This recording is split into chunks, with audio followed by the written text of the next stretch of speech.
Vamos ler João, capítulo de número 16. João 16 diz assim, verso de número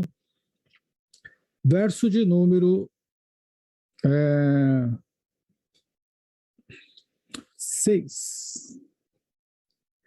João 16, verso de número 6. A Joyce está travada na minha tela aqui. Olha. Computador estranho, né? Diz assim, verso 6. Verso 7, perdão. Mas eu vos digo a verdade, convém que eu vá, porque se eu não for, o Consolador não virá para vós outros. Se, porém, eu for, vou-lo enviarei. Quando ele vier, convencerá o mundo do pecado, da justiça e do juízo. Olha aí. Do pecado, porque não crê em mim. Da justiça, porque vou para o meu Pai. Do juízo, porque o príncipe deste mundo está julgado. Tenho ainda muito que vos dizer, mas vós não podeis suportar agora. Quando vier, porém, o Espírito da verdade, ele vos guiará a toda a verdade, porque não falará de si mesmo, mas dirá tudo o que tiver ouvido, e vos anunciará as coisas que hão de vir. Ele me glorificará, porque há de receber do que é meu, e vou-lo há de anunciar. Tudo quanto o Pai tem é meu, por isso é que vos disse que há de receber do que é meu, e vou-lo há de anunciar. Deus continue falando conosco, diga glória a Deus, que bom. Deixa eu ver os irmãos que estão aqui comigo, antes de eu começar a pregação. Quero dar uma lida aqui. Deixa eu ver quem está aqui. A irmã Márcia Aberto disse amém, pastor. Deixa eu ver quem mais. Maneide disse amém, pastor. Vamos vendo, vamos saudando aí, irmão. Quero ver quem é que está aqui, né? Às vezes os irmãos deixam a gente só, deixa aí no link e esquece e fala, bom, vou deixar ali para o pastor ver a gente e tudo mais, mas depois desaparece. Então, quero ver quem é que está aqui. Deixa eu ver. Glória a Deus. Olha lá, estou aqui. Glória a Deus, Maneide, Zé Luiz. Bom, vamos falar um pouco. Renata Leckner disse, eu estou aqui. A paz, pastor, disse o Melk. Glória a Deus, glória ao Papai do Céu, disse Adriano. É isso aí, gente. Vou interagindo comigo, senão eu fico de olho aqui. Ó. Esse povo não está aí, não. Então, aonde? Vamos falar sobre o Espírito Santo, dessa pessoa tão importante, que tem um papel predominante, importantíssimo na vida da igreja, do servo de Deus, e com quem uma pessoa não pode, uma pessoa cristã, não pode deixar de ter um bom relacionamento. O Espírito Santo não é uma opção, né, para a igreja, de jeito nenhum. Não é uma opção. A Silvana está dizendo, estou aqui, a Adalberto está compartilhando, redistribuidor de comentário, o que ele está dizendo aqui? Muito bem, está compartilhando, Adalberto Franciele. Ok. O Espírito Santo não é uma opção para a igreja. Eu estou na igreja e eu não quero ter uma boa relação com o Espírito Santo. Não é opcional. Sem o Espírito Santo, nem na igreja a gente estaria. Esse é o fato. A gente precisa deixar isso claro para todos nós. Sem o Espírito Santo, nem na igreja estaríamos. Por quê? Porque a obra de nós estarmos na igreja, o fato da gente se converter, aceitar, abrir o coração para as verdades bíblicas, voltar-se para as verdades bíblicas, já é uma obra do Espírito Santo na nossa vida. Isso é fato. Agora, o Espírito Santo conduz a igreja desde Atos dos Apóstolos. A Bíblia fala que, como acabei de ler o texto, Jesus subiu aos céus, e quando ele subiu aos céus, antes de subir, ele disse aos discípulos que enviaria o Consolador. E o Consolador veio, o Consolador é o Espírito Santo. Então, ele veio para a igreja lá no dia de Pentecostes, quando todos estavam reunidos. Essa passagem se encontra no texto de Atos dos Apóstolos, capítulo 2, e de lá para cá, o Espírito Santo tem conduzido a igreja. Não é? E eu li aqui uns versículos que dizem o seguinte: do verso 10 até o capítulo 16, do verso 10, aliás, do verso 8 ao verso de número 12, né, precisamente, ele fala sobre a ação do Espírito Santo no mundo. Vou repetir, né? Ele convencerá, o verso 8, ele convencerá o mundo do pecado, da justiça e do juízo. Do pecado porque não crê em mim, então é pecado. Né? É ele que convence. Da justiça, porque vou para o Pai, e não me vereis mais. E do juízo, porque o príncipe deste mundo já está julgado. Então, não há, as pessoas às vezes perguntam, mas por que não há salvação para o diabo? Não, para ele não existe salvação, até porque ele não foi criado como nós, seres mortais, né? Ele é um ser imortal, então o pecado dele é eterno. Bom, de toda forma, aqui está em relação ao trabalho do Espírito Santo em relação ao homem pecador, ao mundo. Agora, em relação ao cristão, ele diz assim: e quando ele vier, porém, ele vos guiará a toda a verdade, porque não falará de si mesmo, mas dirá tudo quanto tiver ouvido, e vos anunciará as coisas futuras. Então, a primeira, ele vai guiar. A segunda, ele vai nos lembrar. E a terceira, vai nos anunciar. São obras do Espírito Santo. E a gente não pode ficar sem esse desejo de ter um relacionamento mais profundo com o Espírito Santo. Todo crente precisa buscar isso. Algumas pessoas sintetizam, ou melhor dizendo, resumem a obra do Espírito Santo apenas aquilo que acontece quando a gente está num culto e que muitas vezes as pessoas têm aquele momento de explosão, choram, cantam, pulam e etc. Bom, aquela não é a totalidade da obra do Espírito Santo. Não devemos nem podemos pensar desta forma. É um erro pensar isso, né? Esta não é toda a obra do Espírito Santo, mas é importante você saber que sem o Espírito Santo, nós teremos dificuldades para dar sequência à nossa caminhada com Jesus, que não deve ser de forma alguma momentânea. Nossa caminhada com Jesus deve ser constante, deve ser crescente e não pode ter volta. O que acontece com muitas pessoas que acabam voltando atrás, né? Melhor dizendo, dando um passo, retornando para a vida antiga, para o mundo antigo, para práticas antigas que eram realizadas antes dele estar na igreja. Bom, não podemos admitir esse tipo de relacionamento. Eu não consigo ter um relacionamento com o Espírito Santo voltando para o mundo, me afastando da igreja, não é? Bom, a minha relação com o Espírito Santo vai me impulsionar, não é? E há pessoas até que se subestimam a capacidade do Espírito Santo, totalizando a obra do Espírito Santo e a capacidade dele naquilo que ele percebe numa pessoa. Nenhum ser humano é capaz de revelar Deus na sua essência e na sua totalidade. Então, o ser humano se engana quando ele pensa que já conheceu tudo de Deus, já conheceu tudo do Espírito Santo. Ele está enganado, porque a gente... Primeiro que Deus está muito acima da nossa compreensão, e a gente depende do Espírito Santo para compreender Deus.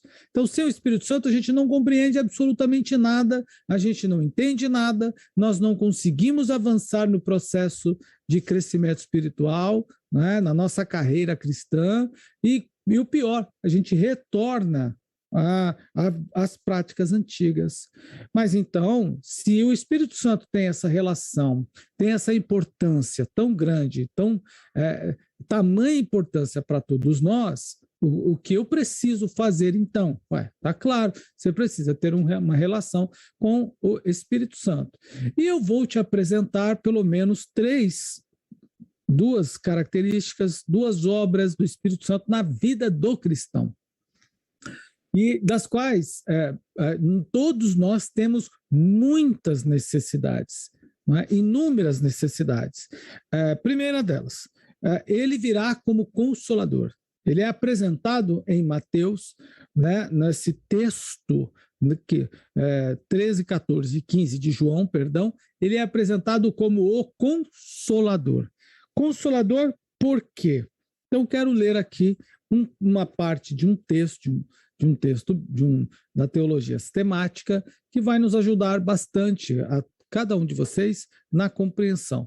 Esses assuntos, eles são debatidos, muitas vezes, na escola bíblica. A escola bíblica, ela tem essa função de esclarecer dúvidas, orientar o cristão, entre outras coisas, tá? Mãe Helena Pacheco está dizendo a paz do Senhor, a Mari está pedindo oração pela saúde dela, então nós vamos orar daqui a pouco. Conforme observado no estudo dos títulos do Espírito Santo,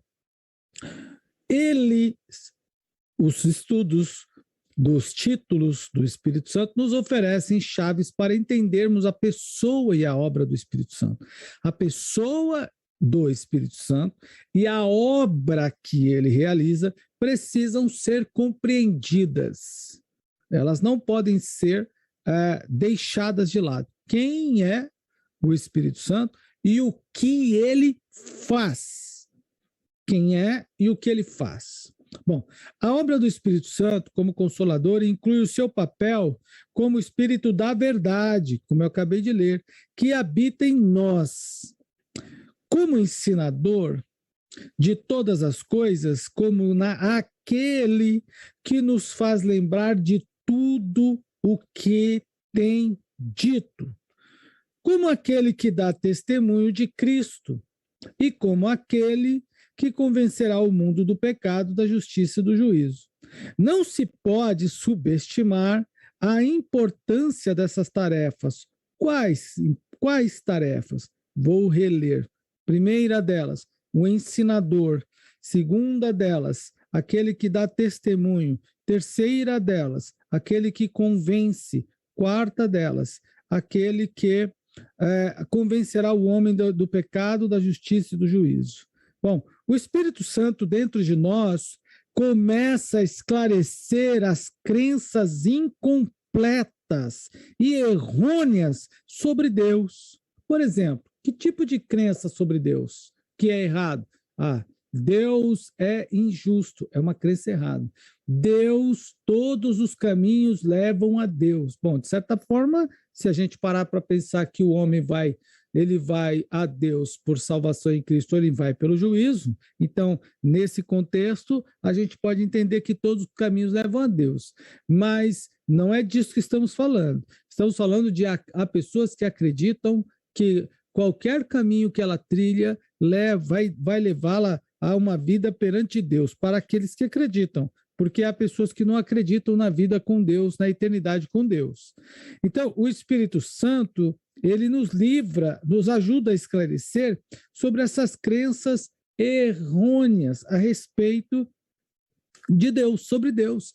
Deus é injusto? Claro que não. Deus, ele faz acepção de pessoas? Claro que não. Deus é um ser fisicamente igual a mim? A Bíblia diz que ele é um ser superior e muito além. Deus é espírito, importa que seus adoradores o adorem espírito em verdade. Então, eu sou um ser humano, né? Deus não é igual a mim, de forma alguma. Jesus, para assumir a minha forma humana, ele teve que esvaziar-se de si mesmo, como diz a Bíblia, e assumir a forma de homem. Muito bem.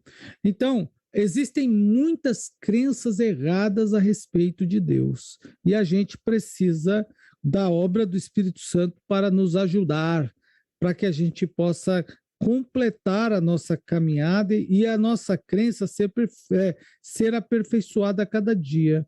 Então, nossa crença sobre Deus, sobre sua obra, sobre seus propósitos, sobre sua palavra. O que as pessoas pensam como obra de Deus? Queridos irmãos, há muitas pessoas que pensam apenas que a obra de Deus é feita lá fora. Lá fora, quando eu digo, é quando você sai para evangelizar ou vai fazer um trabalho de missão. Aí as pessoas desprezam o trabalho realizado dentro da igreja. Esquecem que dentro da igreja a gente é pastoreado. Nós somos pastoreados dentro da igreja. Nós somos discipulados dentro da igreja. É um contrassenso e é muito estranho que que muita gente diz assim, eu não gosto de realizar a obra aqui na igreja. Ué, mas ele faz parte da igreja. Dentro da igreja, nós recebemos os irmãos, nós discipulamos, nós pregamos sobre o perdão, nós ministramos o perdão, a reconciliação, e o Espírito Santo faz a obra. Quantos de nós chegamos à igreja absolutamente enfurecidos, cheios de inimizade, com problemas dos mais diversos tipos, e a partir das pregações que foram realizadas dentro da igreja, a partir das atividades como a escola bíblica, nós fomos atravessados pela palavra de Deus e fomos transformados. E como é que alguém não consegue valorizar a obra que é realizada dentro do templo, dentro da igreja? Tudo que se faz dentro da igreja é importante. Não há uma coisa mais importante que a outra. Não há uma que se deva fazer e as outras não devem ser feitas. Todas precisam ser bem feitas, porque todas elas atendem a um corpo. O corpo não precisa só de água, também não precisa só de alimento, também não precisa só de descanso. Da mesma forma, não precisa só de sol, ele precisa de um conjunto. E a igreja é um conjunto de coisas que acontecem dentro dela. E nessa multiplicidade de obras está a ação do Espírito Santo, que leva o cristão ao crescimento. É por isso que é importante todo o processo. Vejam, hoje vocês viram o Mateus fazendo um trabalho. Mateus chegou à igreja ainda pré-adolescente. Mateus fez parte, compôs o pingo de sabedoria. Bom, e agora ele já é um homem, pai, casado, pai de família, tem uma menina linda, e ele precisa... nós estamos inserindo Mateus em outro processo, num processo também com responsabilidade, mas que o expõe talvez até mais, como vocês acabaram de ver e de ouvir. Então, faz parte, por exemplo, desse processo de discipulado na vida do Mateus, as orações de quinta-feira, que ele participa conosco, as orações de terça-feira, a escola bíblica, não é? As atividades que ele exerce lá na igreja, a oportunidade que ele tem para ler um versículo. Tudo isso faz parte, é obra de quem? É obra do Espírito Santo. Para quê? Para que ele tenha crescimento e também tenha uma maior desenvoltura, inclusive em relação ao esclarecimento em relação à obra de Deus. Então, é um erro quando a gente pensa que uma obra dentro da igreja é mais importante que a outra. Isso é um engano. Não podemos pensar dessa forma. Não é? E é um engano quando a gente também despreza. E é o trabalho, a obra de alguém. Por isso que a Bíblia fala que uns têm salmos, outros têm cânticos, outros têm hinos, outros têm lágrimas, outros têm louvores, outros têm oração. Veja como o Espírito Santo reparte. E lá em Atos dos Apóstolos, e também repetido isso em 1 Coríntios capítulo 12, a Bíblia fala que os dons são repartidos pelo Espírito Santo como ele quer, não é como nós queremos, é como ele quer. Eu posso orar por você, Jesus, batizar você com o Espírito Santo, porque está no contexto bíblico, e eu posso estar pedindo a Deus para te dar um dom, e Deus não quer te dar esse dom e vai te dar outro, é a obra de Deus. Eu posso estar orando, pedindo para Deus te levantar para fazer um trabalho, e Deus te levanta para outro. Bom, então, isso é importante, nós termos esclarecimentos da obra de Deus. Não é? Não só, como eu disse, da obra lá fora, da forma que Deus trabalha, da forma que Deus salva as pessoas, a maneira que Deus me salvou, a maneira que Deus me engajou no trabalho, praticamente, talvez não seria percebido e nem compreendido e tampouco aceito por muitos pastores da atualidade, porque os pastores esperam o irmão, a pessoa, o novo convertido, se converter, de fato, se libertar, se batizar, discipular, tudo mais, para ele poder começar a se engajar. Eu não passei por nenhuma dessa fase e não falo disso com orgulho, muito pelo contrário, eu agradeço a Deus, falo com misericórdia e com responsabilidade, mas eu fui à igreja, fui a uma reunião de jovens e lá estava sendo escolhido um líder de jovens. E tem jovens aqui participando do culto que estava lá nesse dia. Por exemplo, a irmã Cida estava lá, a Silvana, que está aqui, ela disse, eu estou aqui, ela estava nesse dia, e outros irmãos estavam nesse dia. E eles estavam escolhendo um líder de jovens. E eu nunca tinha ido a uma igreja evangélica, foi a primeira vez que fui. Eu nem tinha aceitado Jesus. Foi a primeira vez que eu entrei num culto, num templo evangélico. Naquele dia, uma irmã, eles orando, ela disse que Deus já me mostrava como um líder de jovens. Era uma mocidade que estava sendo formada naquele dia. Bom, aí você vai dizer assim, a irmã fez um belo de um trabalho, é claro, ela juntou um grupo de pessoas e nesse grupo de pessoas a maior parte não ia para a igreja, nunca foi à igreja, como no meu caso, e a outra parte era desviado da igreja. Mas tinha jovens da própria igreja lá nesse dia. E ali eu recebi uma oração, fui aceitar Jesus depois, 3, 4 semanas depois, ouvindo a pregação. Bom, aí você vai dizer assim, mas esse pastor foi um imprudente. Bom, eu estou crente até hoje. Fui batizado dia 12 de 8 de 1990, se eu não me engano. Eu preciso conferir isso, 12 de 8 de 90. Estou crente até hoje, sou casado, permaneço na presença de Deus. E quantas pessoas Deus já usou desta mesma forma? Inserir quantas pessoas no trabalho cristão antes mesmo dela se converter. E ela aceitou Jesus posteriormente e até hoje está na igreja. Ah, mas esse pastor é um mundano, mas esse pastor é um desviado. Irmão, quando eu vou lá para o texto, a gente não entende muitas vezes a obra de Deus. Olha lá, a Bíblia não fala que Ciro era cristão, era judeu. Ciro era um persa. Ciro era um persa. E, contudo, Deus o chamou de vaso, de meu ungido.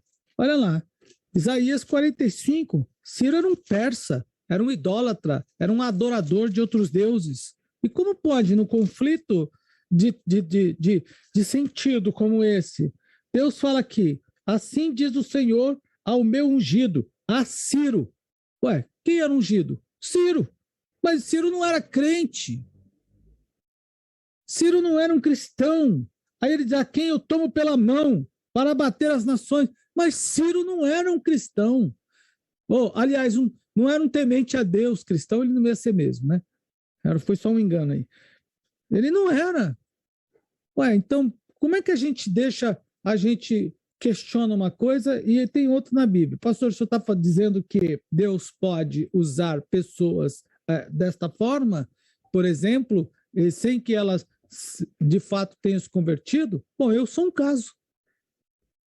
Eu sou um caso. E igual a mim, mais 1 milhão. Mas me converti. Estou na igreja, ativo, nunca saí da igreja. Nunca dei um passo fora da igreja depois que entrei nela, depois daquela tarde de domingo. Era uma tarde de aproximadamente 5 horas da tarde, quando as reuniões aconteciam. Nunca dei um passo fora da igreja, graças a Deus. Então foi uma obra, só se entende isso por meio do Espírito Santo. Agora, isto não se pode fazer uma doutrina. Então, olha, é assim que o Espírito Santo trabalha. Mas na nossa igreja, há uma forma. Os irmãos que nos acompanham há muito tempo têm esta visão. Se não tem, vou provocar a mente de vocês, a memória de vocês. As pessoas começam a frequentar os nossos cultos, elas participam da escola dominical sem aceitar a Jesus, elas vão seguindo. Houve casos até das pessoas já se matricula, compram suas lições, suas revistas, se torna um assíduo frequentador do culto e depois é que ela vai aceitar Jesus. Aí as pessoas pensam, nossa, já aconteceu de essa pergunta ser feita a mim, dirigida a mim, lá no culto. Alguém dizer assim, nossa, mas ele não aceitou Jesus ainda? Eu pensei que ele já era crente. Não. Não, Ciro não era um cristão, não, Renato. Ele não era cristão até porque Ciro estava lá no Antigo Testamento. Então, foi só um erro meu de expressão aqui. Mas ele era um persa, ele era um idólatra, e Deus, contudo, chama de instrumento, de ungido, dizendo que pegou pela mão dele. Então, o que eu quero dizer com isso? Aí as pessoas dizem assim, poxa vida, eu pensava que essa pessoa já era crente, porque olha como ele dá o testemunho, vem para a igreja, vem para a escola, participa das atividades, e agora que ele vai aceitar a Jesus como Salvador? Essa é uma forma de Deus trabalhar em nossa igreja. E quantos dos que estão me assistindo aqui passaram por esse processo? Vários. Quantos? Então, queridos irmãos, nós precisamos entender a obra de Deus. O Espírito Santo é que nos ajuda a entender a obra de Deus, porque a gente limita a obra de Deus. A gente pega o Espírito Santo, coloca dentro de uma gaiola e diz, você vai trabalhar do jeito que eu quero. Não é desse jeito. Ele é quem trabalha, né? Ele é quem coordena a nossa vida. É ele quem conduz. Sem ele, a gente nem a obra entende. Então, a gente precisa esclarecer as nossas crenças, a obra de Deus, os propósitos de Deus. Quais são os propósitos de Deus para a minha vida, para a sua vida? Sem o Espírito Santo, você não vai conseguir entender, você terá compreensões erradas. Você vai compreender de forma errada, é preciso ter uma relação. Por quê? Porque a Bíblia diz que nós, em nossas orações, nós nem conseguimos falar com Deus sobre o que realmente precisamos. É o Espírito Santo que decodifica a nossa fala. Isso. Então, a palavra de Deus piorou. Sem o Espírito Santo, a gente não entende mesmo. Pastor, como é que eu devo ler a Bíblia, então? Você deve orar, a Bíblia precisa fazer parte do seu processo de oração. Não é? Você precisa orar, Senhor, eu vou ler as Escrituras, eu preciso entender, ajude-me a entender. E aí você lê a Bíblia, você vai fazendo suas leituras e o Espírito Santo vai esclarecendo, vai abrindo o seu entendimento para ler as Escrituras, não é? Para compreender o mundo, não é? De forma, irmãos, crenças essas que trazemos conosco ao iniciarmos o nosso relacionamento com Deus. Quando a gente vem para a igreja, a gente traz uma bagagem totalmente mundana, de concepções mundanas, nossas percepções mundanas. E o que é que Deus vai fazer conosco? Deus vai desconstruir. Ele vai desmontar nosso conjunto de crenças. Ele vai desconstruir isso. E ele vai construir novamente. Então, é com o Espírito Santo. Veja que impacto, irmão. Então, o que é importante? Conforme as palavras de Paulo, é uma obra, é uma obra vitalícia, jamais completada neste lado da eternidade. Então, a gente precisa ter uma relação completa com Cristo. Então, claro está que a obra do Espírito Santo é mais que nos consolar. É muito mais do que aquele simples motivo, fato que a gente, aquele pedido, Senhor, consola esta família. É muito mais, quando a Bíblia fala de consolador, vai muito além. Olha a profundidade disso, né? De nos consolar em nossas tristezas. Ele também nos leva à vitória sobre o pecado. Ele também nos leva à vitória sobre... Por que tantos irmãos não conseguem vencer o pecado? Por que tantas pessoas caem constantemente no pecado? Pecado de diversas formas. Não estou falando de pecado em relação ao sexo ilícito. Não é? O que é o sexo ilícito? Fora do casamento. Por que muitas pessoas não conseguem vencer a tentação? Não conseguem vencer os anseios da carne, os desejos da carne e cai. Por que será? Se pararmos para pensar, a igreja atual, ela é bem mais, tem muito mais recursos do que noutros tempos. Eu falo de recurso, provações existem de toda forma. Mas por que muitos cristãos não conseguem? Muitos irmãos vão para a igreja hoje, canta, ora, chora, amanhã cai. Aí hoje ele vai, amanhã cai novamente. Por que isso ocorre? Tá claro, é uma relação pequena que esse irmão tem, uma relação tímida, uma relação muito superficial com o Espírito Santo. E ele não vai conseguir mesmo, porque é o Espírito Santo que nos convence do pecado. Então, se eu não tenho uma relação com o Espírito Santo, como é que eu vou me convencer do pecado? Como é que eu vou fugir dele? Não tem como. Queridos irmãos, prestem atenção a esse fato para todos os que nos assistem agora e os que também assistirão posteriormente. Não existe alternativas, não existe interfúgios, não existe substituição. Não. O crente só vencerá o pecado por meio do Espírito Santo. Muito bem. Então, pastor, o senhor acabou de dizer porque eu caí por causa do Espírito Santo. Não. Se nós caímos, é porque não demos atenção devida ao Espírito Santo. Não tem como conciliar o Espírito Santo e mundo. Não tem como conciliar trevas e luz.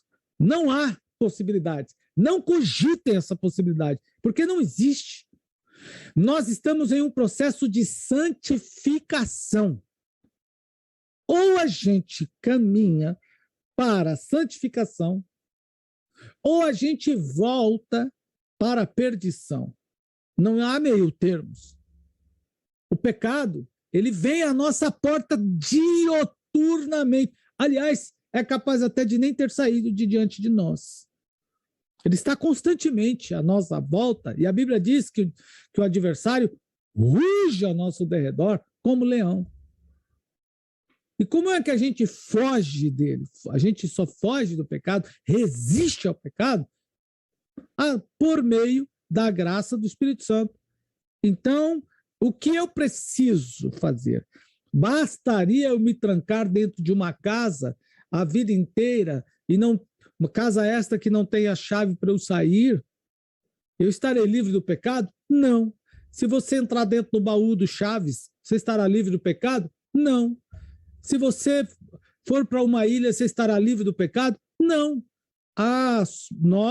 Porque o pecado, nós já temos essa natureza pecadora e muitas vezes ele não depende de nada externo para se revelar. O pecado muitas vezes não depende de nada externo, de nenhuma provocação externa, de nenhuma motivação externa. Somos de natureza pecadora. E a única pessoa capaz de nos fazer vencer o pecado, enquanto estivermos neste mundo, é o Espírito Santo. Então, é o Espírito Santo que vai nos fazer vencer, é o Espírito Santo que vai nos fazer resistir, é o Espírito Santo que vai nos convencer de aquilo. Então, é o Espírito Santo. Agora, então, como eu faço para ter uma relação com ele? Daqui a pouco eu digo. E aí ele diz, o Espírito Santo habita em nós para completar a transformação que iniciou no momento da conversão, da nossa salvação. Jesus veio para nos salvar dos nossos pecados. E aí ele diz assim, ele veio não somente para nos salvar do inferno. Nosso problema não é só o inferno, o problema do ser humano não é só o inferno, o problema do homem é o pecado. O que nos leva ao inferno é a recusa da graça de Deus. Porque é a graça de Deus por meio do Espírito Santo, a obra de Deus por meio do Espírito Santo, é que vai nos livrar do pecado, é que vai nos ajudar a vencer o pecado. Como ensinador que ele é, o Espírito Santo só pode ajudar e irá ajudar todo crente a interpretar, a compreender corretamente a palavra de Deus e a sua obra contínua neste mundo. Duas coisas, a palavra de Deus e a obra de Deus neste mundo. Muitos irmãos não entendem mesmo, não entendem nem a palavra de Deus e não entendem a obra que Deus está realizando.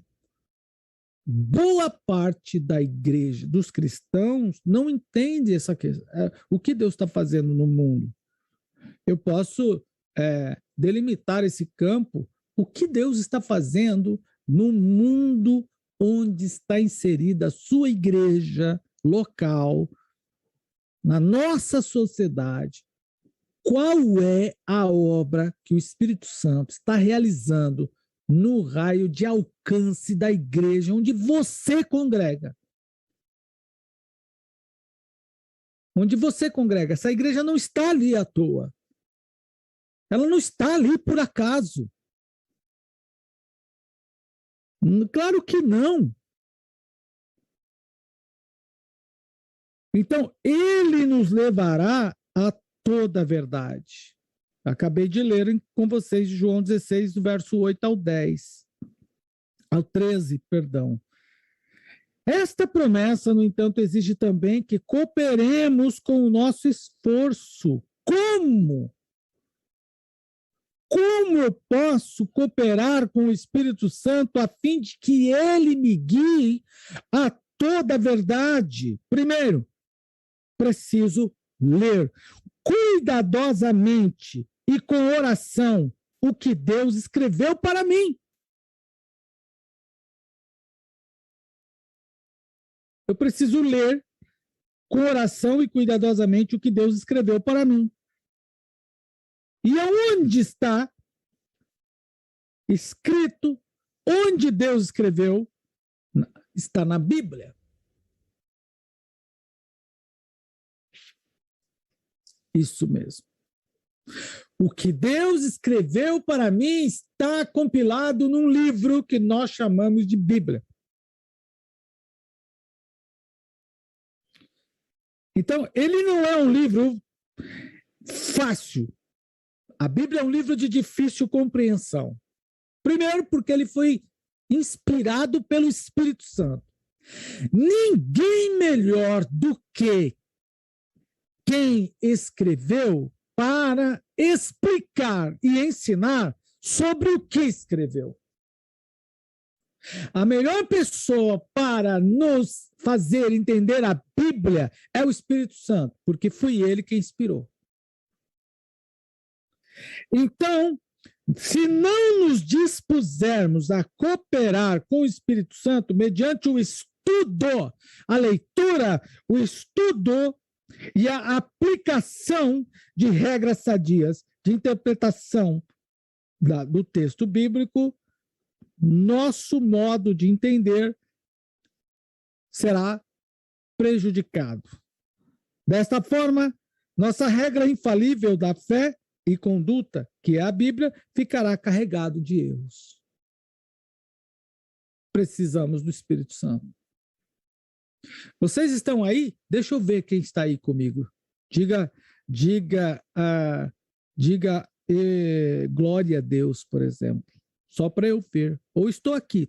Escreva aí, estou aqui, pastor.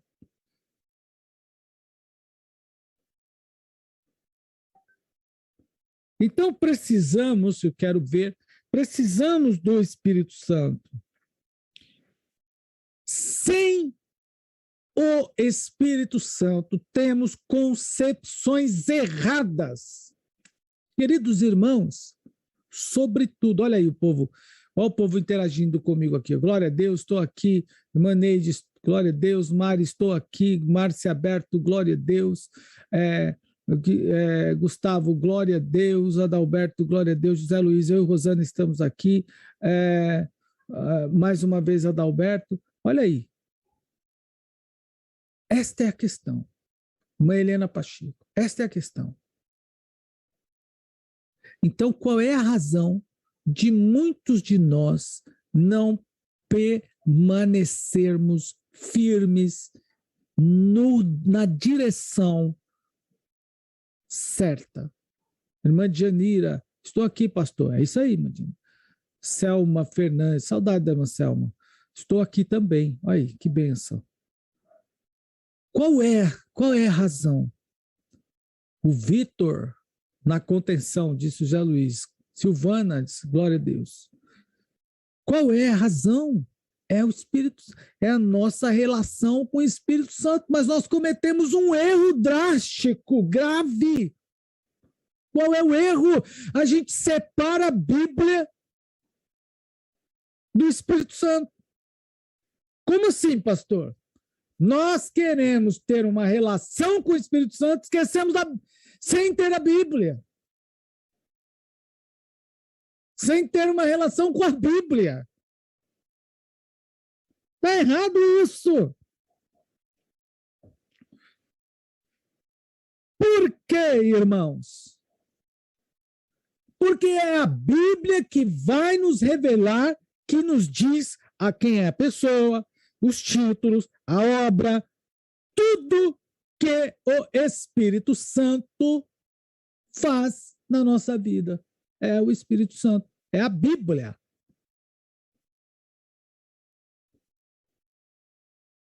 É a Bíblia.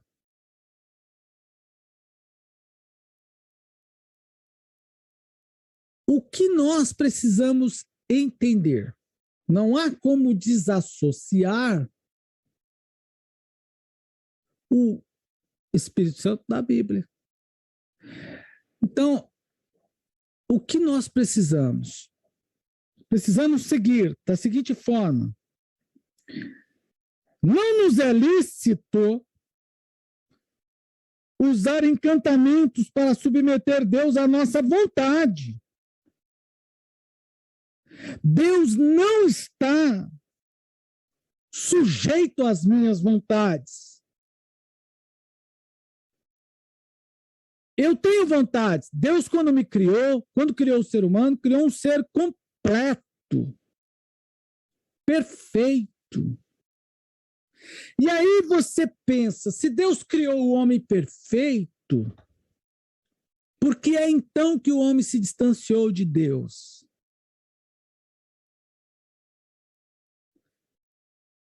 Exatamente por causa do pecado. O pecado nos distancia de Deus. E o pecado não é uma criação de Deus. De quem é, então? Até uma pergunta aqui agora.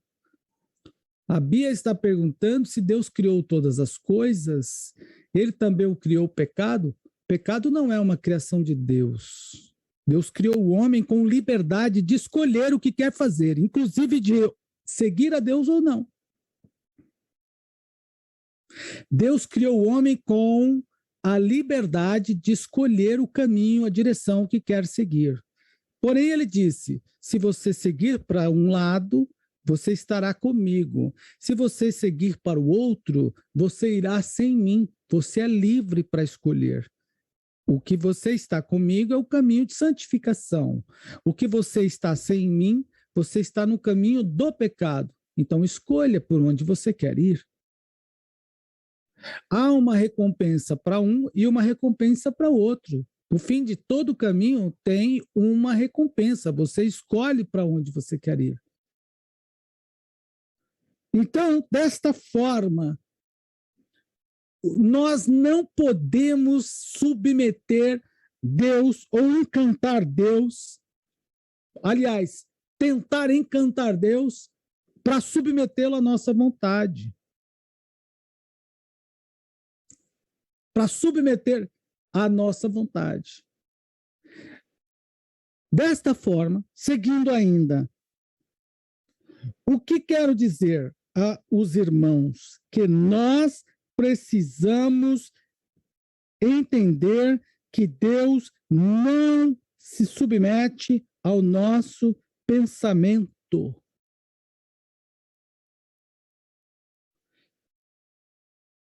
Não submete ao nosso pensamento. Como assim? Nós interpretamos a palavra de Deus de determinadas formas, por exemplo, e achamos que o nosso pensamento, achamos que Deus está, ou que Deus vai agir conforme a gente tem esta expressão. Vejam, muitas vezes pensamos da seguinte maneira: a tarefa de interpretar a palavra de Deus, as escrituras sagradas, vamos lá. Significa que devemos permitir que o Espírito Santo, o Espírito da verdade, orienta-nos na tarefa de interpretar a palavra de Deus e atestar pelas escrituras os nossos pensamentos e os de outras pessoas. Há perigos genuínos nestes contextos. Vejam, certo autor reivindica na capa de seu livro que diz assim: este livro foi escrito pelo Espírito Santo. O livro que foi escrito pelo Espírito Santo é a Bíblia. Outro reivindica o seguinte texto: predições 100% corretas das coisas do porvir. Só quem pode falar exatamente sobre o porvir é o Espírito Santo. A tarefa do leitor, com a ajuda do Espírito Santo, é seguir o exemplo dos bereanos, que o próprio Espírito recomenda através da palavra de Deus, da palavra que Deus deu a Lucas. Eles persistiam examinando a cada dia. Então, cada um de nós, cada cristão, precisa, literalmente, ter uma relação com o Espírito Santo e testar e provar, mediante as escrituras, tudo aquilo que nós estamos lendo. Podemos marcar um dia para a gente discutir sobre a onisciência, onipotência, onipresença de Deus e inclusive, sobre a obra criadora de Deus. Bia, vai ser mais interessante. E aí a gente discute sobre isso. Qual é o dia que você quiser conversar com isso, a gente conversa tranquilamente, tá? Deus é soberano, então a soberania de Deus não está limitada ao nosso pensamento. Eu criei, Deus me deu inteligência, Deus me deu livre-arbítrio, Deus me deu possibilidade de escolher, né? E Deus me deu condições, inclusive, de testar a minha fidelidade. Ele não tirou isso de mim. Se ele tirasse a minha liberdade, por exemplo, ele não seria Deus, seria injusto nesse sentido. Pelo menos do meu ponto de vista, eu poderia dizer assim: mas eu nem liberdade tive para escolher. Deus é soberano. ainda que eu crie qualquer coisa, ainda que eu cogite qualquer pensamento, ele não deixará de ser Deus. Mas podemos discutir sobre soberania de Deus a qualquer hora, qualquer instante, tá bom? Podemos marcar sim, mas nesse instante, Deus não criou o pecado, dizendo para você, pecado existe sim. Como que ele existe? Ele passa a existir a partir do homem que escolhe se distanciar de Deus. E Deus deu essa liberdade ao homem para fazer isso.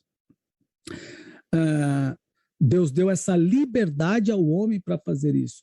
Ainda que Deus não tenha, vamos dizer assim, deixado o homem sem a opção de escolher, né? Ou que tenha deixado o homem sem opção de escolher, ele deu ao homem a capacidade de testar se ele é fiel ou não. Se o homem é fiel a Deus ou não. E Deus é soberano. E na sua presciência ele já sabia que isso ia acontecer e que o homem ia escolher. E contudo, ele não eliminou as possibilidades do homem, vamos dizer assim, não escolher o erro. Porque Deus é Deus, Deus é justo, e ele dá a oportunidade ao homem de se voltar para ele, literalmente, espontaneamente, se ele assim o quiser.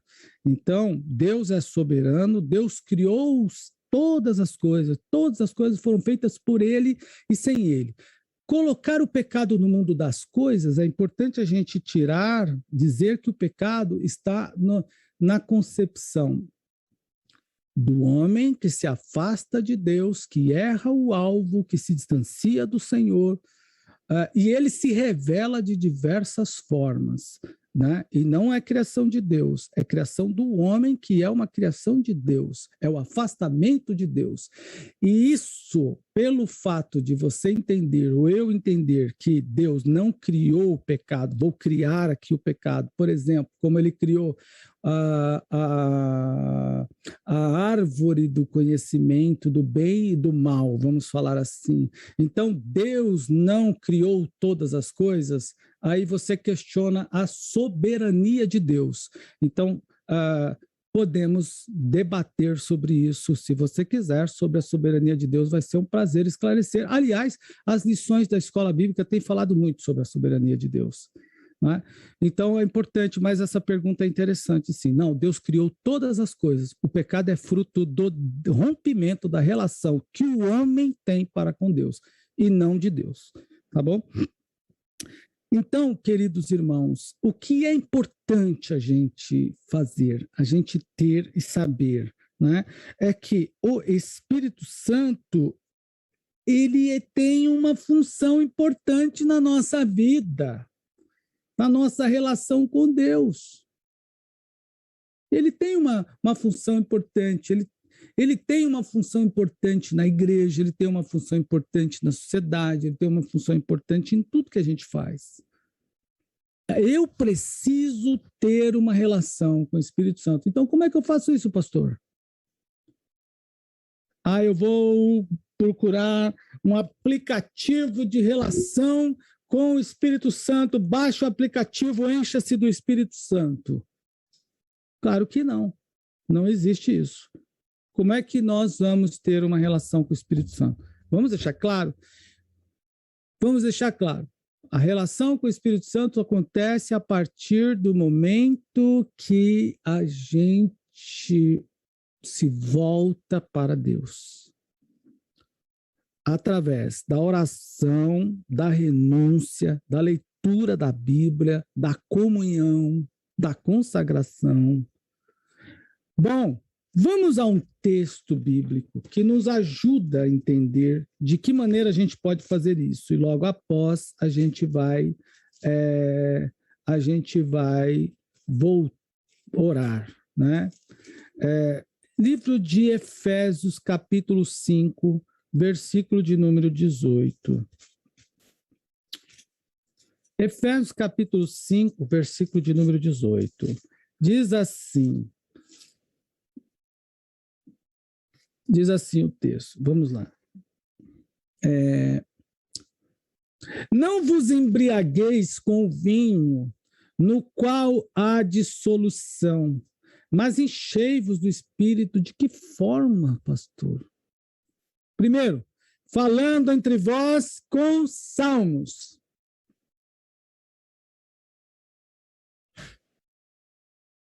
Falando entre vós com salmos. Como é que eu encho do Espírito Santo, então? Falando entre vós com salmos.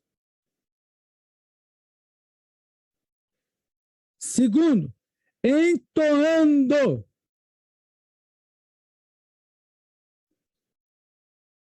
E louvando de coração. Vamos traduzir. Falando entre vós com salmos. Salmodiando. Muitas vezes a pessoa está tão cheia do Espírito Santo que ela começa a... É como se fosse compor.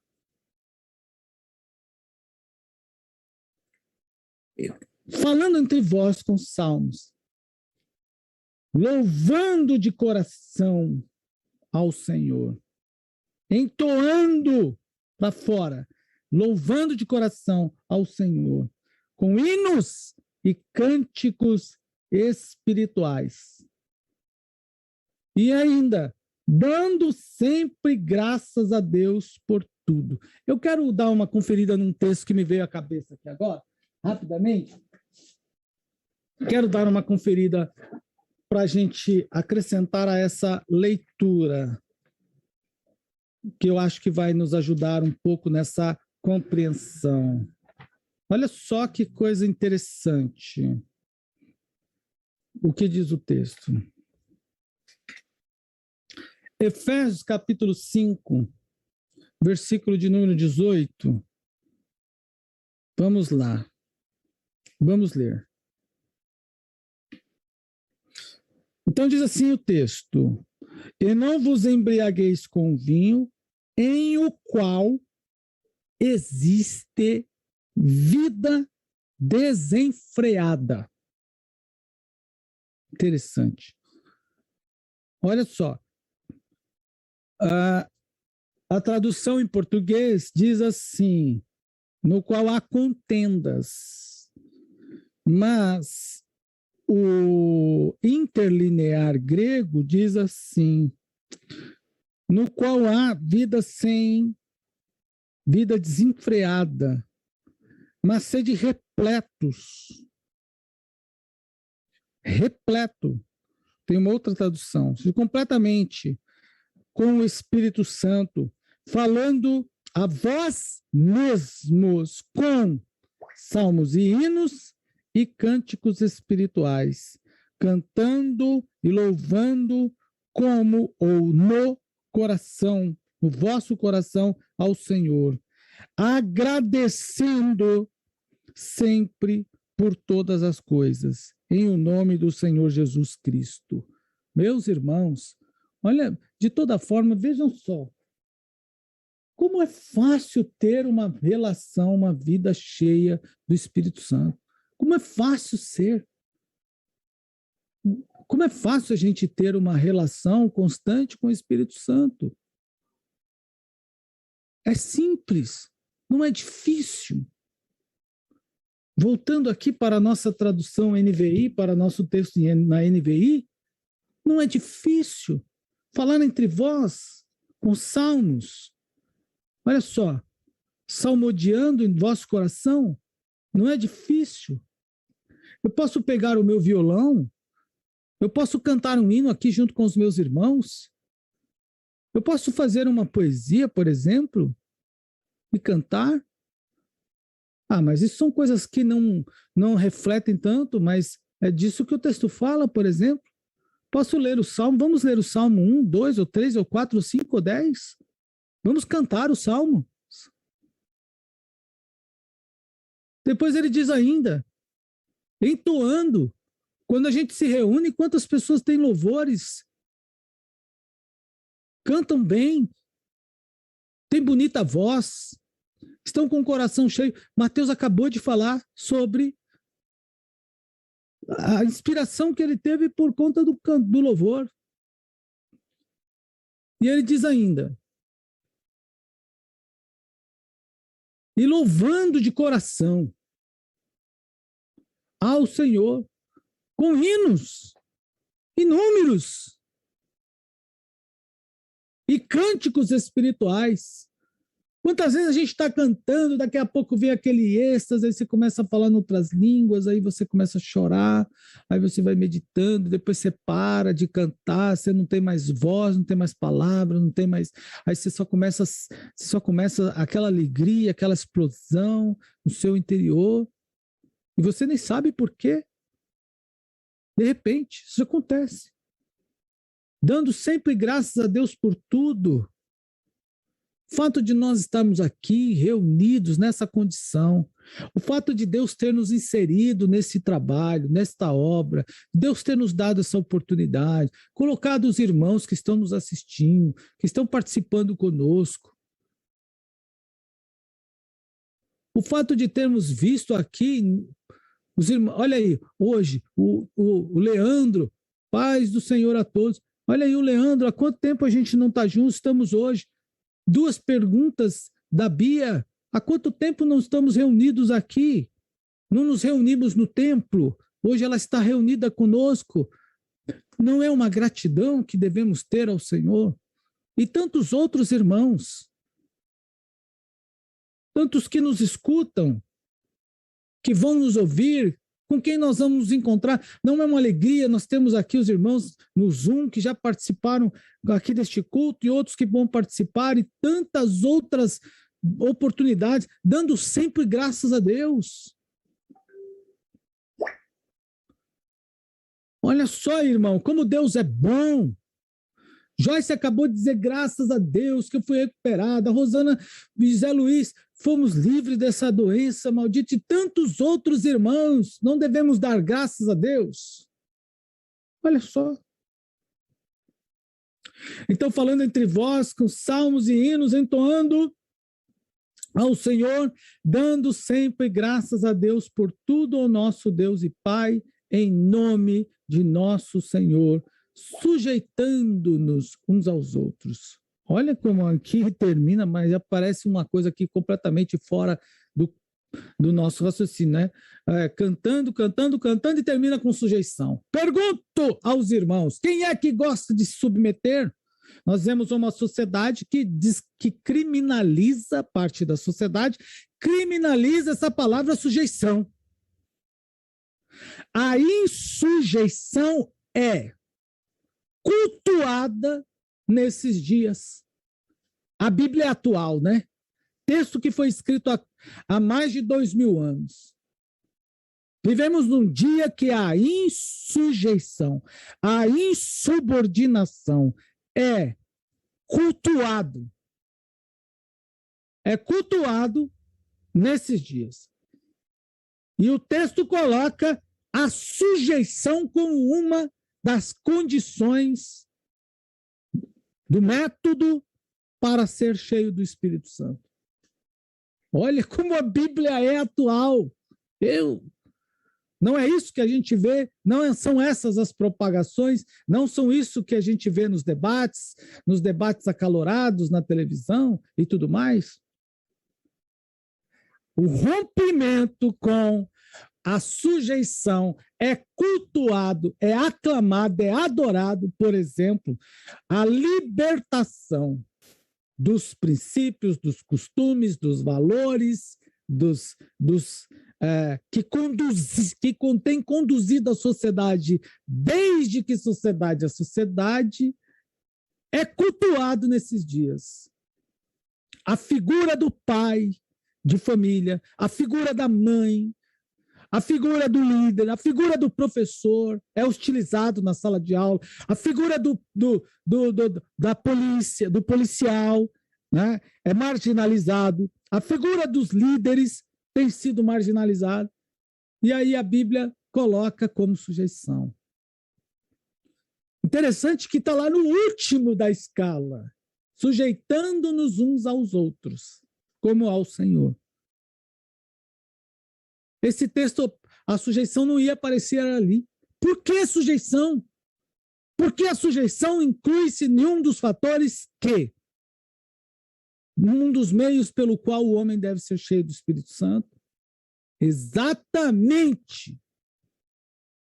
Porque não há nada mais que nos provoque tanto confronto, que nos coloque em tanto confronto, do que a sujeição. Nós não queremos nos submeter aos líderes, não queremos nos submeter às autoridades e, acima de tudo, não queremos nos submeter a Deus.